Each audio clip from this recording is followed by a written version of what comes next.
an intro that will mean nothing to you. Okay. Great. Hello, one and all, and welcome back to another thrilling episode of Off the Dome. I'm your humble interviewer, Jordan Brown. With me for the very first time is our fabulous filmmakers. Say hi, fabulous filmmakers. Hello. Yes, so here's the thing. Normally I talk to people that are Dropout related in some way, more so than they've just... It's from Dropout. It's from a show on Dropout that I started. Anyway, Corey, Fiona, thank you so much. This is so exciting. Writer and director of Dandelion, a short film starring one Vic Michaelis, which is how we got connected. It's super fun. Well, fun might not be the right word. It's really good. Parts of it are very fun. Hopefully. But yeah, it's I don't is the Cascadia Film Festival still happening? Who knows when I'm going to post this. But find it on the internet and watch it. There's that. Yeah. Yeah. Once the festival, online festival, ends in 2 days, but then there will be more festivals with more online options. So it'll be available. Yeah. We got connected. Corey posted about the film on Reddit, and it was one that had been on my radar because, as you two I think are aware, I'm obsessed with Vic Michaelis. As we all are. Yeah. As should everyone be. Yeah, it just makes sense. Now, this is the only way this could possibly start. Is it true you watched some of my interviews with Vic when you were casting for Dandelion? 100%. Say yes. It is my birthday, so you have to say yes. Thank you. That's incredible. Yeah, 100% is true because we were on a pretty tight deadline to find our Joyce for this project, and I had seen Dropout clips, but I wasn't super familiar with Vic outside of that.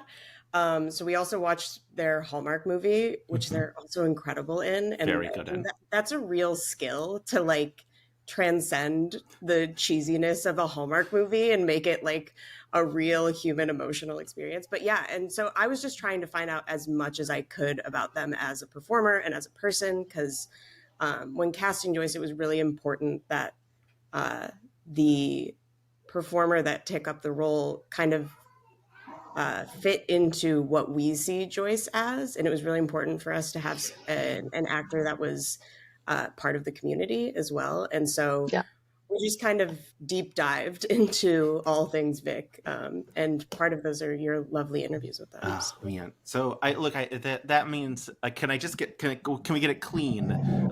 Vic was cast in this movie because of my interviews with them. If we ever say elsewise, that's just for other people. Right. Yeah.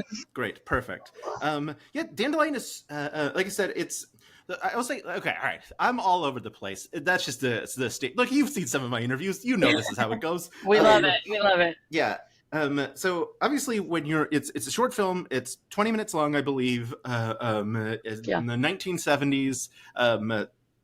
With a young girl, teenage girl, and Vic is trying to find her a foster home for until she's 18, and having some trouble, we'll say. It's like I said, it's obviously it's very funny because obviously you put Vic Michaelis in something, it's gonna be funny. Yes. But also really heartfelt and beautiful and packs a punch. Here's what I will say: it's not sad enough for best short for the Oscars. I don't know if you've seen. I'm sure you've seen them. But I used to. Yeah, years ago. I would go see a movie theater would be here's all the best animated shorts. And here's all the best live action. The animated ones are delightful and fun, and honestly, kind of similar to your movie of big highs, very emotionally resonant. And then you go to the best live actions, and they are how sad can I make you in the shortest amount of time possible. Yes, totally. Exactly. Is that when you were deciding to make this, because obviously you're taking it to festivals, so you have to be thinking this is a touring movie. Was there any point where you're I want it to be, it has to be sadder. It's not an emotional gut punch enough. You want to take that one, Fiona? It's interesting. I do think that our first draft of the script was a lot sadder, actually, and it was in the process. It's like it just didn't feel right to our sensibilities. Like, we are people who our favorite films are sad, but also really funny, and they have like this sense of real life to them. Like, I find that overly dramatic, overly sentimental films just don't reflect life the way that I see it. But I think that like the lows feel lower because it is funny. You know what I mean? Like, it has to have that contrast. But I think we would kind of hate ourselves if we ended up making like a depressing piece of cinema starring Vic Michaelis. That just doesn't feel true to life in us. It feels wrong to stifle them in that way and be just like, don't make us laugh. Yeah. It's too much, And it did honestly get funnier because of Vic also. Like, it was always a dramedy on the page, but the moment, Vic entered the scene, it was like, okay. And we're laughing a lot harder than we even imagined we could. Yeah. I would say, like, it's everyone is fantastic in it. I don't want to just highlight Vic. It's easiest for me to do because they're the one I know. I should say, I was going to say the best. They're the only person I know personally on the movie. But yeah, it's really it goes through a lot of people really quickly because you are going to these different houses. Obviously, like, especially in 20 minutes, it's a lot of story to tell. Corey, when you were writing this, like, I guess if we should start way at the beginning of it all, like, how did this idea come to you? Like, where did this like come from? Yeah, so I actually, it came from my first year at AFI. I had like my first screenwriting class and they were like, bring 3 ideas, and I had 2. And so I was like panicking night of being like, what can I form into a paragraph that would sound like slightly coherent? And I came into AFI really determined to write queer projects because at my last film school, I wasn't out yet. And so I kind of avoided it like the plague. I was like, we're going to do a lot of friendship stories, a lot of things where it's just like, lot of, and they were roommate stories. And they were literally. That's so true. And I came across this New Yorker article that was about these like queer activist groups that were kind of popping up all across the nation around the same time in the early 1970s, where the queer liberation movement was really picking up steam. And this article just had like kind of everything that I look for in a movie. Like, it felt very like that underground sense of like finding your family and choosing your family when you feel like such an outsider in the world around you. And it was funny and like told these stories of like these people that were frankly like pretty not ready to take in a child, but were just willing enough to open their doors so these kids wouldn't get bounced around from like neglectful foster family that was only using them for money, or like a religious group home, which obviously is a terrible place for a queer kid to end up, and instead land with people that were like them. And yeah, it just reminded me of all of the movies that like Fiona and I love, like Almost Famous and Holdovers and Short Term 12, where it's like unlikely people finding each other from like, a shared common strife or something. And yeah, I was just really taken about it. So it actually started as a feature, and I wrote the feature first year. And then Fiona and I have known each other for 12 years now, 13 years, going on 15. And we have collaborated a bunch of times. So when we both got into AFI at the same time, we knew we were going to do thesis together. And we're like trying to come up with ideas that would make sense for the scale of thesis and what we could do with it. And Fiona ended up reading the first 40 pages, which is all I had at the time, and was like, well, I think we can take this first act and make it into a proof of concept and a short that would work as like a standalone piece. Because that's always the trick with proof of concepts, is like it has to work emotionally in its shorter form, or no one's going to care to see more of it, you know? So yeah, that's how it kind of all started. It was very like kismet, I guess, that I found the article I did. Oh man, that's so cool. Yeah, this is now completely off topic, but we recently bought a new car, which means we traded in 2 old cars, but one of them was old enough that it still had CDs in it, and it had the Almost Famous soundtrack. Oh, just really the greatest Incredible. soundtrack ever. Like I forgot how good it was because I just haven't listened in forever, and like I saw it, like it was like, because I'm a type that they're organized alphabetically, so it is the CD on top, and I was like, oh yeah, I haven't listened to that forever, and I like fired it up, and I was like, oh, this is great. Amazing. Shout out to Stillwater, like one of the greatest fake bands of all time. So good. So rarely do you get a fake band that has a actually enjoyable song in a movie. Exactly. Yeah. All right, back to the movie though. Fiona, obviously, like we've covered a bit of like how you got involved, but yeah, what drew you into this project specifically from that script? Yeah. I mean, I for me, it was a lot of things. A lot of things like right with it. Like I love the fact that it was highlighting a piece of history that nobody knows about, really. You know, I really like the idea of like paying homage to these like incredible radical people who were doing this incredible work totally underground. I thought that is so beautiful and so resonant still today, because we are in 2025 and we are still actively discriminating against queer people for adoption and fostering. And it's quite insane when you think about the fact that queer kids are way overrepresented in the foster system, you know?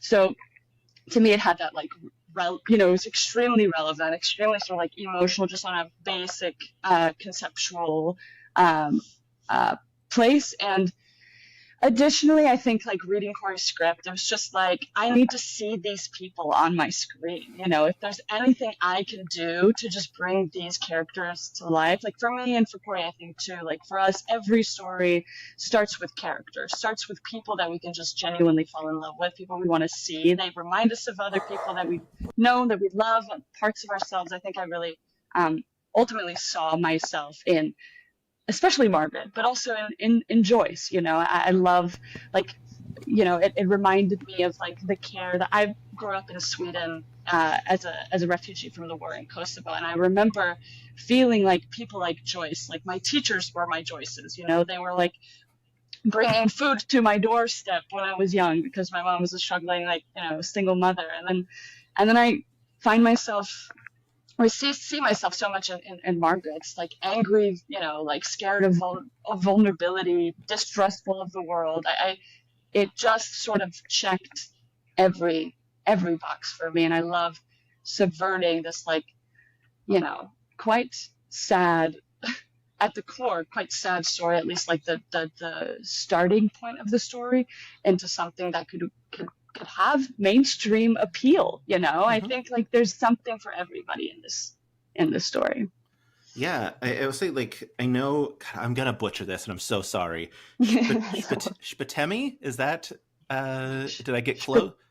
So close. Shpatemi. Okay, I know, like obviously, like your deep passion of like telling these marginalized stories, like.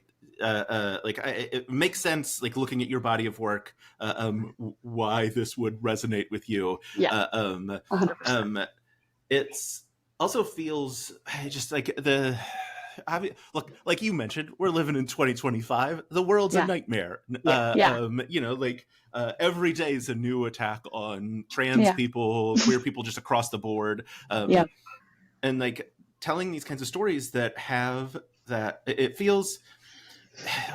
It's one of those things where you're like, oh, movies make differences, because like this is the kind of thing where like you tell a story of like a queer youth that like needs a home, and in theory someone who sees it could be like, oh, I get it, from like an emotional perspective. I don't have this ended in not a question mark.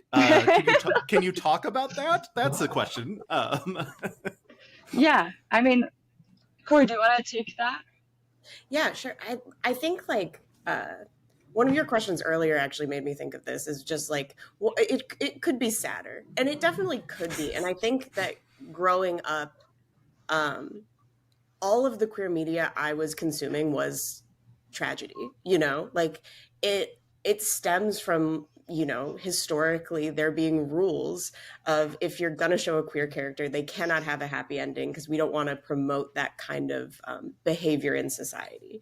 And even though that doesn't exist anymore, that mindset is still very much like present. And frankly, like, I just think there needs to be more than that. I think there needs to be kind of hopeful pieces of media that, I don't know, would have helped me when I was younger, that I could have showed my friends, and like maybe they could have had a little bit of a peek into what it feels like to be, you know, closeted. And because it's a specific type of loneliness growing up queer, even when your family is great, which mine is, and you know that you're not going to get kicked out, it still feels really isolating, because you're separated from the normal experiences of growing up, like first crushes and first kisses and stuff like that. You just feel other. And so with Dandelion, I think that accessibility of feeling like you could show it to anyone was really important to us for like throughout the entire process, because I do think that leads to actual change. If I can show this to like a family member that wouldn't have known about it otherwise, and has the means to do something about it, I think that that's huge. And we've only started our festival run a few weeks ago, honestly, a month ago, and we're already seeing like reactions from people that it does really affect, and meeting people from like queer outreach groups that are, you know, we were just at Cascadia in person and met this incredible woman who runs the Bellingham Queer Collective and is actively doing the work of Joyce, actively making queer centers. They're trying to make Bellingham a sanctuary city for trans youth, which is just incredible that someone like that, who is truly a hero for, you know, my community, is seeing the project and resonating with it. Because I do think that I think you have to believe to want to do this job of writing or directing, because it's not glamorous most of the time, that some of this stuff could make a difference at the end of the day. Even if it's just like a kid watching it and feeling seen, I think that's really important. Yeah. That's really cool. Yeah, I'll say like it definitely feels like it feels like a movie, like you said, like you could show anyone, but like that there is that specific resonation. That's probably not a word. Resonance that will hit with people. And like I said, obviously I said it could be sadder, and now we've talked. But like, so like for folks out there who are thinking about watching it, it does end somewhat hope. Like there's at least a glimmer of hope at the end of it, which I think is great, because good God, also 2025 glimmer of hope. Ooh, what a we time really to need that. Exactly. No, I think that the sort of like the classic arc, right, is especially of a dramedy like this, is that there's this sort of absolutely needs to be a glimmer of hope, and it needs to have also not, the message also can't be, and by the way, everything's going to be all right, because everything won't be all right unless we do something about it. So there's like kind of like a baked in call to action too, you know. So we wanted to do that, but so essentially the ending of the film is hopefully to get the audience to sort of want to know more, and what next, what happens with these two characters now that they are where they're at the end. I'll say so I have a Patreon, and I always ask people if they want to ask questions for folks. This one, a bit of a barrier of entry, because they had to watch the movie first. But someone did, which is, I think, exciting. Oh, great. They first of all, like, talked about how beautifully shot it was, how emotionally resonant it was. But one of the things they wanted me to ask you is, what is Ruth's deal? Which I think is a great question. Yeah. That's so funny. Yeah, Ruth is a much bigger character in the feature, obviously. Sarah Cortez, who plays Ruth, is someone we've worked with since the start of our AFI journey, and is like a ball of energy and stuff. And so basically, there's a lot of like Joyce's backstory that is not in the short because we're in Margaret's perspective. And we kind of knew that going in, that we're not going to answer some questions, and we have to hope that people want to know more instead of getting frustrated with the fact that there's some things left unsaid. But a big part of Joyce's character is that she likes to keep her work and her life separate. In order to do the work that she does, she can't take in every kid. And so that has always been like kind of a postmark for Joyce of like, and the vulnerability thing scares Joyce as well. And so Ruth is supposed to be kind of the exact opposite, who has been bugging Joyce for like ever, being like, we can do this. We're in a successful relationship. We have a house. Why are we not helping more kids? And so when Joyce finally brings a kid home, it's like every argument they've ever had about that next step in their relationship is like now in her foyer, and she's already a little tipsy from all of the like martinis she's been drinking, and she's truly like, oh, this is different.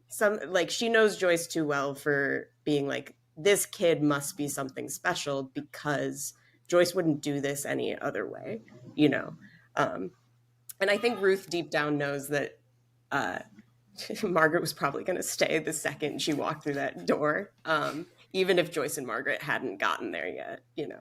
I think she's just like, hopefully we found someone that we're just like, we just need someone that would be kind of shocking for Joyce to be with too. That is just like kind of the exact opposite of Joyce is like constantly fixing her cardigan and like the awkwardness and stuff. And hopefully Ruth is all of those things, but yeah. That's great. Yeah, it's always fun when people put in questions that I'm like, oh, I wouldn't have asked, but I love this question. But yeah, I mean, also that's so funny.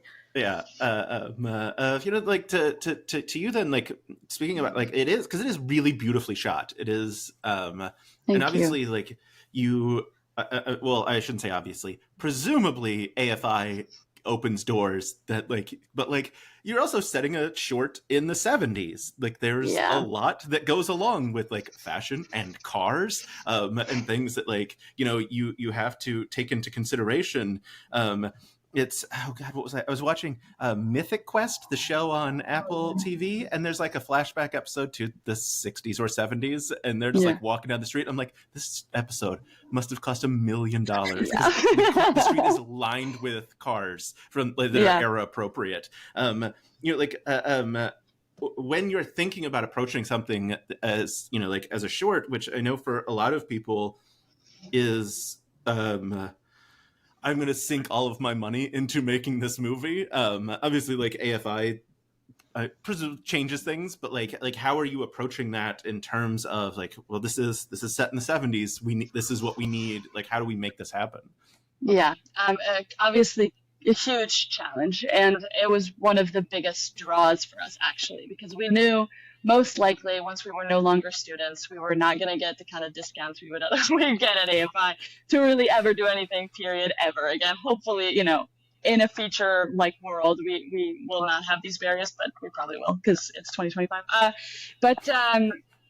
AFI does absolutely make that easier because we do have student discounts. We don't really pay for gear or any of that stuff, which is normally a huge expense for productions, but one of the questions we always get at festivals when we go is like, how'd you get all those cars? That must have cost you a fortune. It's hilarious because that is the one thing we didn't spend money on because we live in Los Angeles and we had a producer and her team who would go to Bob's Big Boy, which is like one of the most famous like Hollywood diners, and they have a car show every Friday night, you know, and they would go there every Friday night for I think 5 weeks.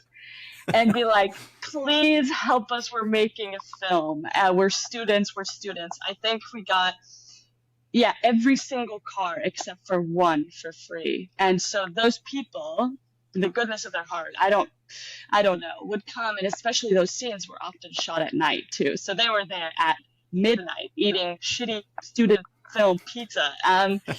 It was just a lot of luck, a lot of favors, a lot of discounts, and I think we were able to keep our budget pretty modest compared to what other people would spend on something like this for that reason. But honestly, it was what was so exciting. You know what I mean? Like our production designer got to imagine, and by the way, so many story locations. That was one of the biggest challenges for us, obviously, was that we had over 20 story locations that we had to do in 5 days in 5 actual locations. So like every single location doubled for at least 2 other locations. It was just ridiculous. And then one of the best parts was definitely that we got to shoot on the Radford studio lot, which is where Seinfeld shot. So some of those exterior scenes and some of those, like the baby scene is on that. It's like where like the Desperate Housewives shot or something. And that was accessible to us, again, because we are students, because Radford has some sort of a relationship with AFI. And so all we needed to pay for was like somebody to be there overnight, like some sort of a nurse or something like that. So yeah, AFI absolutely made it doable, but we were also incredibly scrappy and had, you know, didn't take no's for an answer, basically. That's so great. Yeah. I swear I'm just going to keep referencing other weird media. I've been listening to the Lonely Island and Seth Meyers podcast, and they talk about, especially the early times when they were like going out and shooting shorts. The thing that they would do is, if people came up to them, they would try to gauge whether it would be better to tell them they were film students at NYU or with Saturday Night Live, because like if they were with Saturday Night Live, the people might want money to like shoot where they were shooting, and they didn't have money. But like if they were film students, people might not want them because they're, you know, like kind of blow them off of like, well, you're just film students, who cares? So they had to like try and like thread that needle of like, all right, how do we make this for no money and make it look good and like get these locations that we want? Well, it was interestingly enough, like it was a good thing for us most of the time with location owners specifically, because they've had, I mean, AFI has been shooting around LA for 80 years or something crazy like that. So like that was a good thing for them. And there was a good thing for them also because film schools usually have great insurance. So even if something were to go wrong, they would not have to pay for anything. So I think it helped for us at least. What were you going to say, Corey? Sorry. No, I was just going to say, because like there is a weird thing about going to film school in LA is like we went to undergrad in Chicago, and so you could like shut down a street for like $25, and they were just do whatever you want. It's none of our business. And in LA, everyone's like, so I need a copy of your insurance. I need to make sure that you have like 3 references, because they're just so used to being asked to like shoot places. And so, yeah, it's like you gain some stuff because they're more familiar with the process, and you also lose the like, I guess like guerrilla aspect that you could get away with in other cities. But yeah, how are we feeling about Chicago Pope? Are we Chicago Pope? He's an icon. I love him so far. I'm very out of the Pope space. Fair. Except you are not. We do love conclave. We've been talking about popes a lot. Cardinals. Yeah, that's so true. No, but I have a friend in my writers group who realized that any Catholic man could become the Pope. And so he was campaigning for a good 5 days. Fortunately, they didn't go with him. But yeah, that's a shame. I did see someone who said they think a solid guess that this Pope has eaten more hot dogs than all 266 other popes combined. Yeah. Yeah. Which is just very exciting. I hope that seeing the process of dyeing that river green is really interesting to me. It's every bit of it is wild. I am refusing to watch any video of him because I just want to believe that he has that like deep, oh, we're gonna, hey there, our Father who art in heaven. Like I want that accent, and I don't want to hear it because I know it can't be that. Yeah, like why not? It could be that. As long as we can. Yeah. Oh God. Yeah, I'll say like obviously.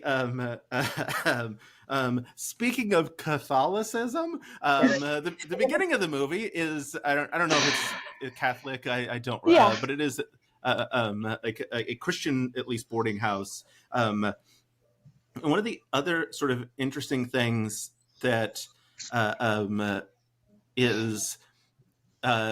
Sister Carmichael, like just basically openly talks about Ava's, Margaret. I have the IMDb up here, and it's me trying to jump back and forth between names, so I didn't forget other people's names. Anyway, Margaret's like sexuality versus, but like sort of not mentioning race, which feels like intentional choice from you, the two of you, of like, all right, that we want to like, there is so much that we could cover here. How do we how do you narrow in on like marginalization, like roulette in terms of like, all right, how do we like, where do we land on this? I think when we started the casting process for Margaret, we were always like open to whatever actor we found that felt like Margaret was going to be Margaret regardless of race. But I think that you also have to be conscious of what existence on screen is saying. And when we saw Ava's tape, first and foremost, like that was Margaret. Like from the very first moment that she read, I think she did 2 scenes, the first scene in the car and then the big argument scene. And we keep telling these stories at Q&As, but like Ava is like sobbing in the tape, which is, I don't know how actors do that, but it was very impressive. And the person that's reading with her calls cut, and then Ava's just like, that was great. Wasn't that really great? Like completely breaks character. And like just that energy was something that we didn't see with anyone else that read for the role.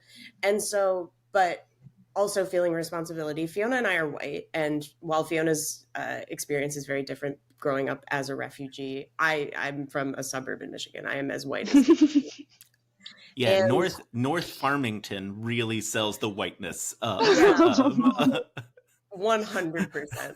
Our colors were brown and gold, which does not play well against the pale student body. But we knew that we had 20 minutes, and there's only a certain amount of things that you can cover in 20 minutes without clouding what your thesis is going to be. Knowing that we are going to be making a commentary on Margaret's parents, like later in the film, it just felt like almost too much for the amount of space that we had. And so we wanted to do the one job that we came to do as well as humanly possible and cast the right person, and feel like we did that without making it about that she was discriminated on both accounts. And so that was the choice we made. It to me always felt like the right one was like, this is about Margaret being queer. And we talked with Ava about it and ended up changing the last name of the character to feel more authentic to her. But at the end of the day, I think you can only come to something with doing as much research as possible when it is something that is not your experience, and without completely ignoring it, if that makes any sense.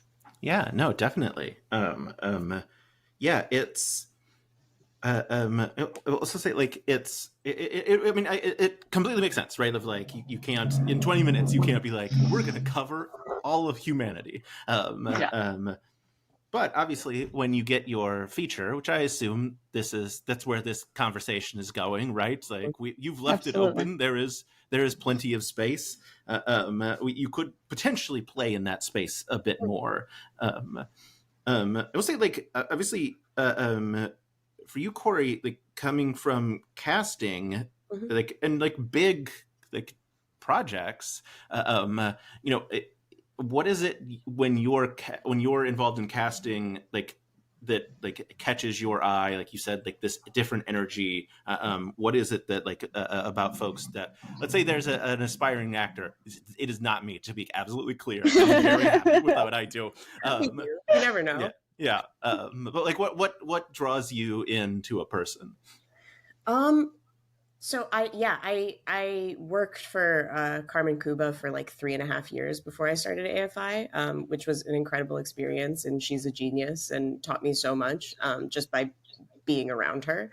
But she always used to hinge on this idea that like you walk into a scene with a certain energy, regardless of how talented of an actor you are, and it's almost about leaning into figuring out what that energy is and finding out a way that you can best apply that to the character. Like, and that's not a super helpful note because it's not like a technique thing, but like, I think it just should show any up and coming actors, like, the whole be yourself thing is not bullshit. It's like very important, and you never know what the person on the other side is looking for. You might be exactly that. And if you are trying to cover up aspects of that to better fit something, it's actually probably going to come across as just less authentic. It's like Vic never read for us or anything, but if Vic came into the audition room and they were like avoiding their instincts to improv on lines that they knew they could make sound better or sound more natural, that would be such a disservice. And I'm not saying improv on every line because it depends on the project, but like, I think just trust yourself that you have something that could be interesting to the people behind you, because like, that's the whole thing, is like, you never know what they're looking for, and every casting professional I know wants you to be the best person that they've ever seen. You know, they want it to just click, and when it does, it feels like magic almost. So I think just leaning into that feeling that you already have kind of naturally. Yeah. I mean, I think like, when you're directing actors, like the goal is never to pretend the best. You know what I mean? Like the goal is to be so real. You know what I mean? And so like that thing that's like people don't. Absolutely believe that actors can transform-ish, but I don't think that you can rid yourself of your essence. And if the goal of every scene is to find what's true and what's real for the characters and for the moment and for what the script is doing, what the job is for the story, then you have to cast the person that has that, whose essence is the character. And also the job of a screenwriter or a director, etc., is to also then, if you find a performer that you love for whatever reason and they don't exactly fit what you wrote, the ability to then pivot in the story is also crucial, right? It's like nobody's going to nail it 100%. In any way, and so you can't be so firm and inflexible. I think casting Vic made us rethink our feature quite a bit because of what they brought to the project that we didn't even, I don't know, it was just like a thing we didn't even know, an element, a layer that we didn't even know that Joyce could have that would elevate that character. So it's like kind of twofold. Yeah. All right. Well, should we just like, usually when I talk to people who've worked with Vic, the thing that we talk about is they're just like one of the most brilliant human beings alive. Now, normally that is in the context of comedy improv. Obviously, you saw them in a very different context. Still fantastic. But like, for people in like the Dropout world, very different than like them being silly on very important people, right? Like it's a very different thing. Like but do you just want to say like how great Vic is? That's always a fun clip that then I can text to them later. We would never stop talking about how great Vic is. I mean, it truly is like absolutely one of the most brilliant people. Has an earnestness that is really kind of hard to come by, you know, and it's so in their eyes. You know what I mean? Like it's just one of those things. Like some actors have it. You put a camera in front of their face, and you're just, yes, absolutely this person. But on top of that, just like so incredibly intelligent and sharp with the script, right? It was a person who, when we met Vic and we did a Zoom call with them, like no rehearsal, nothing like that. They were just away filming, being busy and brilliant somewhere else. Just even talking about the script kind of immediately revealed that this is a person that we can collaborate with. You know what I mean? This is a person who gets the movie. We're not going to be on set spending 10, 30 minutes talking about what do they want right now. You know what I mean? It's just incredibly intelligent and sharp, and just so has that sort of magnetism on screen and the ability to just be emotionally present and real. And because they are obviously an awesome person, we knew that we were going to need somebody that could have that kind of undeniable sort of chemistry with another actor that they weren't going to meet until they were on set together. And who doesn't love being around Vic? You know, that's just like another element. It was just like, we know that these people have to enjoy being around each other. But yeah, I'm sure I missed like a million other amazing things to say about Vic. Corey, do you want to pick up where I left off? Yeah, I mean, like, we always knew that this film was gonna like hinge on people loving Margaret and Joyce and loving them together, and so like it felt like a behemoth task to try and find those two people, and like it truly, I think finding Vic was one of the best things that happened to us throughout the entire production, because like Fiona was saying, they brought something to the character that, you know, was kind of on the page, but not really.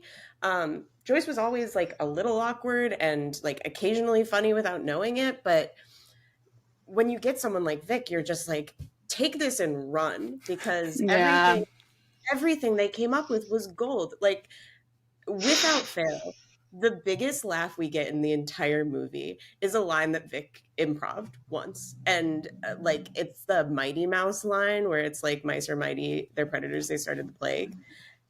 It's literally in my notes. Mice are mighty, they started the plague. Of course. And that was the first day we were shooting, and they did that during one of the takes. Like, we're delirious at this point. This is one of our 12-hour days, and we're laughing at monitor, and we're like, well, yeah, maybe that won't make the cut. Thankfully it did, because by far it's the biggest laugh we get at every single screening. And as a writer, that is slightly devastating. As a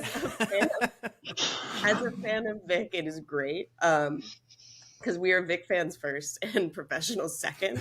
But yeah, I think what Fiona's saying too is it also just felt like kind of a real honor to showcase Vic's talent in a way that a lot of people don't know about, because Vic is a dramatic powerhouse, and whatever they want to do next is, you know, I think the world is kind of their oyster, and getting to be a part of that and just giving them a role that I think, you know, it wouldn't necessarily have come their way otherwise is just like truly one of the best things, is like finding an actor who can like, who fits the character that I spent like 3 years up until the point we were starting with, and makes it better than you could have ever imagined, is kind of like the goal. I don't know. I think that it was truly an honor to get to work with them in this context. I just want to add one tiny thing before we move on, because another thing that I really appreciate about Vic is that they will say when they don't understand something, or like they they'll be very sort of, they'll be very honest. Like it's not one of those, because it's hard actually to come across actors that are willing to be real and honest with you, because a lot of them are people pleasers and they just want to be loved and validated, and will do whatever it takes. And Vic has this like confidence that allows them to be very honest. And so it was a really a gift for me, because the thing is, like, most people will know and pick up on a vibe not being exactly right, but everybody's so rushed. You're just like, the sun is setting, everybody's losing their minds. It's like so scary and so stressed out. You really sort of sometimes end up making mistakes because of that. And actors like Vic don't really let you make mistakes because they're going to be very real, and you're going to know, okay, we need to do that again, and that was a great idea, and let's go. So I really appreciate them. Both her and Av are exactly like that, right? Where you're talking to them and you're talking to people who are just as invested in making this movie really good. And I really value that in a collaborator. Yeah. Oh man. So good.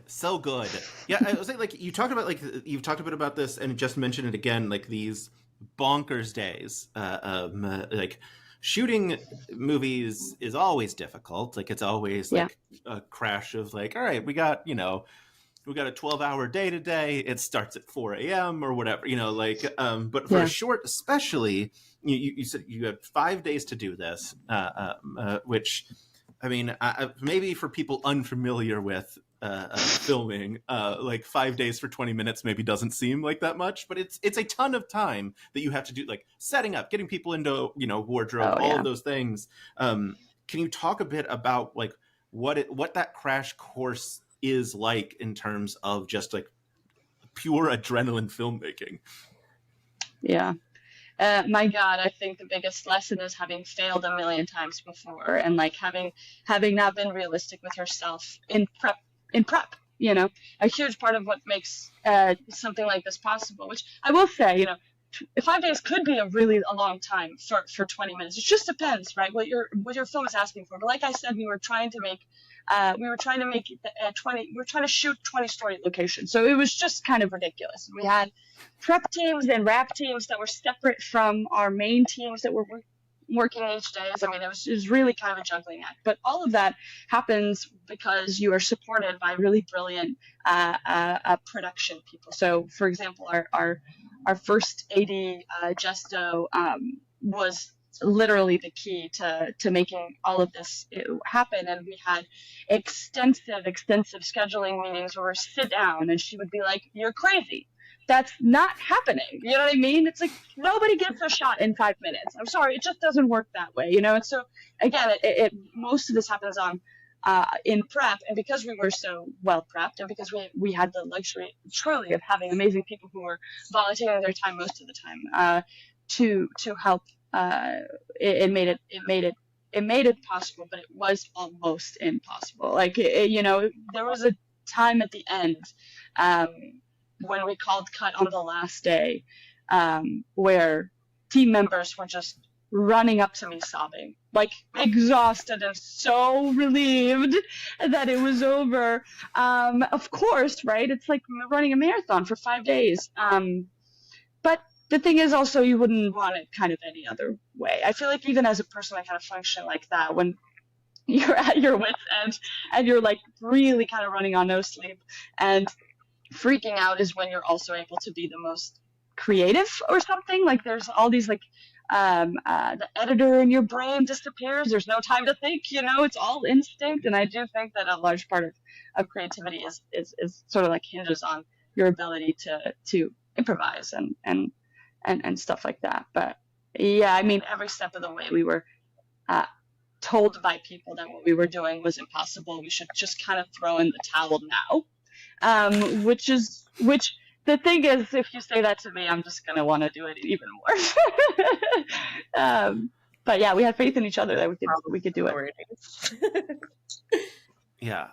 I mean, you showed them, because not only did you finish, it's a really remarkable film. That like is like I said, like I'm always afraid, like in these interviews when I get someone, like, because sometimes I bounce out of like the specific dropout, I might get to like an actual play, like people playing Dungeons and Dragons that I haven't seen, and then I have to go watch it, and I'm always like, what if it's bad? And then I have to like sit with these people for an hour and be like, I really liked it. But like the point of this was that yours isn't, and like I've never run into that yet, where someone has made a bad thing that I've had to then talk to them about. But like, yeah, it's like I said, it's a really, like, it's just such a punch of everything in those 20 minutes, which is such a delight to get to see. And yeah, I know you like you're at Cascadia for 2 days still. But what does festival circuit look for you guys in like the next couple of months? What does it look like for us? Like, where are we going? Yeah, like, what's happening? Yeah, where are you going? How taxing and stressful is this time for you? It's not. I don't know. I feel really lucky that we get to do it. So I feel like I don't want to. I don't. Of course it's tiring. But it's so lovely because it's really the first time that either of us have been out at a festival with a film that we made. Like, we've made a lot of shorts, but I've at least never made one that I was like, yeah, this is worth paying thousands of dollars to submit to festivals, get rejected over and over again, and then, travel to the one that wants you.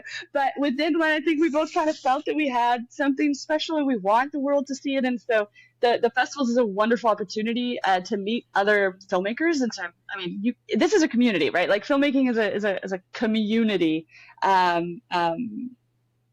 sport. And so it's a wonderful opportunity to network, to meet people, and also really get to experience with a real audience. That's something that, at film school, you sort of think, what do you mean? Like, everybody there loves movies. It must be a great experience showing it to film students. It's not. It's one of the worst experiences, because everybody's just like, I don't know. I'm not going to shit on film students.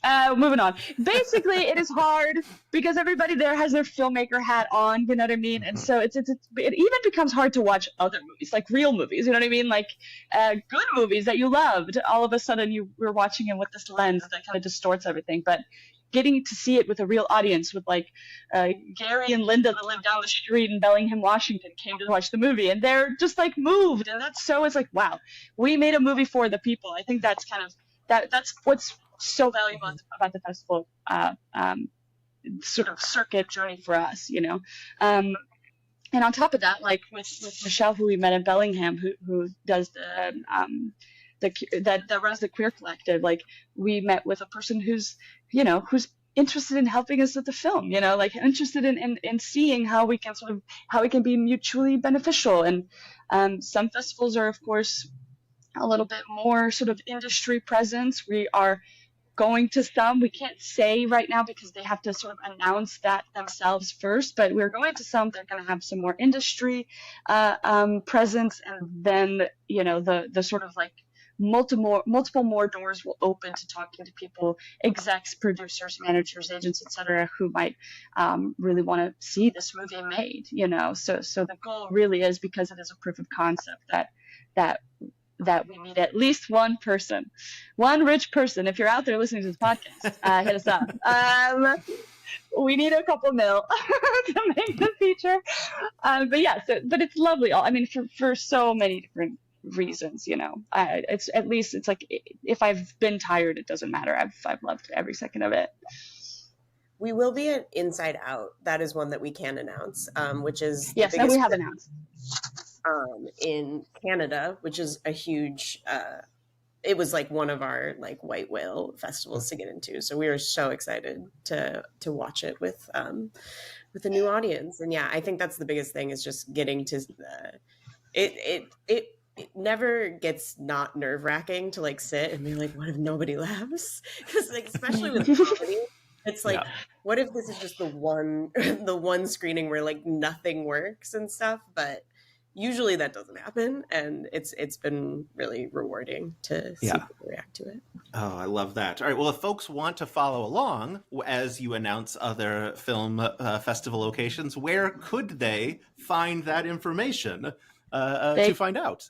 Yeah, so if you wanna follow our Instagram account, it's basically our main platform where we announce news about the film, where it's going, coverage it's getting, and that's Dandelion Thesis Film is the Instagram handle, and you can find like links to tickets for future festivals. A lot of them do have online components, so which is what the Cascadia is right now, because Cascadia was actually about a week and a half ago that we were there in person. So anything you might wonder about will be there. Dandelion Thesis Film. Amazing. Corey, Fiona, thank you so much. It was such delightful conversation. I can't wait to clip some of this and send it to Vic because they're going to be so uncomfortable with how much praise they got, exactly. Which I love. Yeah. Love you, Vic.